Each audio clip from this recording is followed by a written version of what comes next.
Un aventurier sur ce plateau, il habite le petit village de Saint-Nicolas-de-Véros, Charles Edrich. Bienvenue, on vous connaît bien sur 8 Mont-Blanc. Vous avez déjà parcouru 5000 km en 130 jours d'expédition, le passage nord-ouest, bien entendu, que vous allez terminer l'an prochain. Un tout petit point météo qui nous intéresse parce que, voilà, Thierry Paul m'annonce peut-être un retour de la neige. En tout cas, il fait plus froid que la semaine dernière. Et quand on regarde l'hémisphère nord, c'est déjà tout pris en glace, beaucoup plus que d'habitude d'ailleurs. Cet été, en tout cas, sur le passage nord-ouest, il n'y a jamais eu tant de glace depuis des années. Ça vous étonne? A priori, ça étonne un peu tout le monde, que sur ce point précis, il y ait beaucoup de glace. Maintenant, il faut en tirer aucune conclusion. Ouais. Le réchauffement de la Terre, il est là. La fonte de la banquise, en général, elle est là. Mais c'est pas quelque chose De linéaire. Donc là, c'est comme cet été en France. Il a été très mauvais, on ne peut pas conclure que tous les étés vont être mauvais. Donc. Alors évidemment, votre expédition dépend beaucoup de la météo, même chose pour ce qu'on va expliquer tout à l'heure à Atacama. Vous avez un œil sur ces changements de la planète, parce que clairement, vous ne pouvez pas arriver à faire de tels exploits si bien les conditions deviennent très compliquées.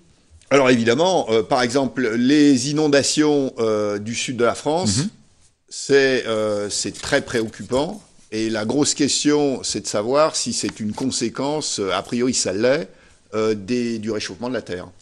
Alors vous avez fait une véritable première, ce passage du nord-ouest à la rame. On a vu ces images qu'on va voir bien sûr sur 8 Mont-Blanc, on les a longtemps diffusées sur nos différentes éditions du JT.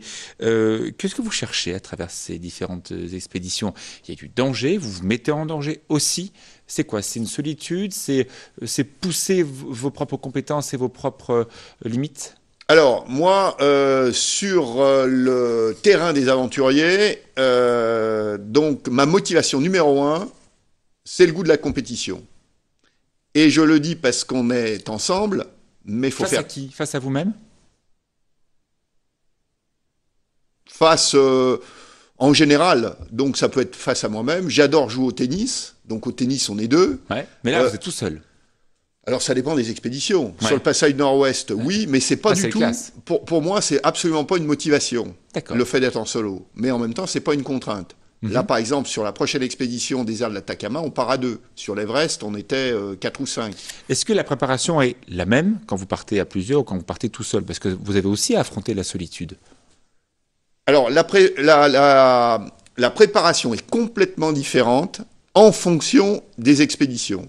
Sur le passage du Nord-Ouest, il faut que je sois en pleine forme, mais j'ai pas besoin de partir trop affûté. Je dirais même qu'il y a plus d'inconvénients à partir trop sec qu'avec quelques kilos de trop, parce que de toute façon, je vais maigrir beaucoup. C'est de l'endurance à très faible intensité, donc j'ai le temps de m'échauffer, en plus, 130 jours. À l'inverse, sur l'expédition traversée donc, du désert de l'Atacama, il faut que je sois absolument au maximum de ma forme, parce que c'est beaucoup plus violent, donc comme effort, c'est sur une durée plus courte, et donc il ne s'agit pas non plus d'attraper une tendinite ou d'attraper donc un problème de genou ou de dos en tirant notre chariot de 120 kg. On vous connaît bien à Saint-Gervais, on vous voit avec votre stature, vous baladez comme ça à travers le monde. On se dit, après quoi il court, Charles Edrich? Moi, si vous voulez, c'est mon modèle, pour ceux qui le connaissent, c'est Steve Fossett. Donc, parce que je suis, là aussi, il faut faire très attention à la façon dont ça peut être perçu. Je suis sur le terrain de l'aventure par opportunité. C'est-à-dire? Si j'avais pu être champion olympique de descente, ski alpin, pour moi, c'était le paradis. Oui, mais je pouvais pas. J'avais pas aucun talent. Je suis moniteur de ski, mais bon, donc je skie, mais je suis pas le seul. Je reprends votre exemple. Oui. Celui qui effectivement est champion. Alors il est un peu plus jeune que nous deux. Il est champion, il a sa médaille, il reste champion à vie. Vous êtes né en 1958. Les années commencent à arriver un peu aussi. Vous vous mettez parfois en danger, et on a l'impression que ça va jamais s'arrêter. Alors après, je choisis des expés, des aventures à ma portée. Quand je dis à ma portée, en fonction de mes prédispositions physiques, en fonction de mes capacités techniques sur tel ou tel sport, en fonction de mon âge, par exemple sur la rame, je peux le dire, je suis beaucoup plus fort aujourd'hui qu'il y a 10 ou 20 ans. Ça, c'est formidable, ça. Pourquoi? Vous avez plus de résistance, plus d'endurance, le fait de gérer l'effort différemment? Physiquement, c'est de l'endurance extrêmement lente. Il faut savoir qu'Olmo, l'Italien, je crois qu'il gagne l'Ultra-Trail du Mont-Blanc à 57, voire 58 ans. C'est ça. Là, il vient de terminer 3e du Marathon des Sables. Donc, il y a pas. Souvent, on dit on récupère moins bien en prenant des années. Dans mon cas, je peux dire que je récupère plus vite. Vous savez que Patrick Sabatier, grand animateur de télévision, vient d'écrire un bouquin à 60 ans, c'est le début de ma vie, en interviewant plusieurs artistes, chanteurs, sportifs aussi. C'est un peu la même chose pour vous? Moi, j'ai démarré maintenant il y a 10 ans.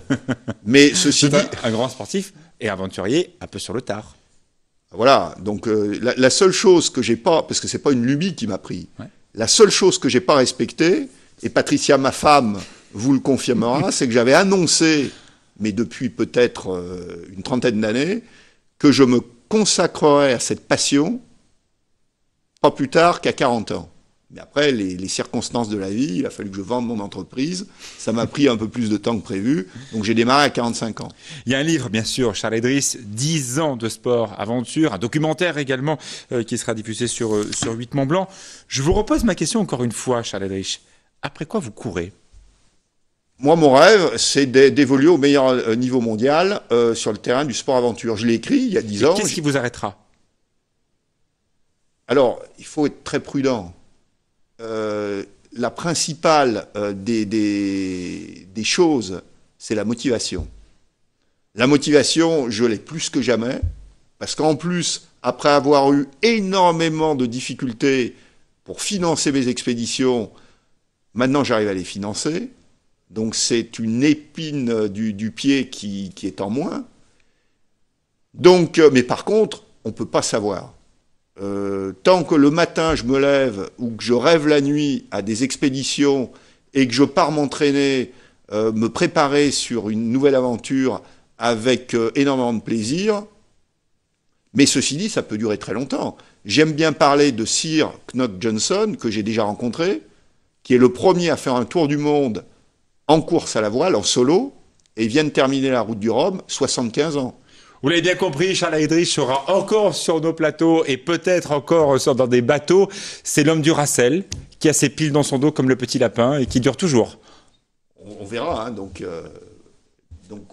Knott Johnson, 75 ans, 3e en catégorie Rhum, et je peux vous dire, pour bien le connaître, plus motivé que lui, c'est très difficile.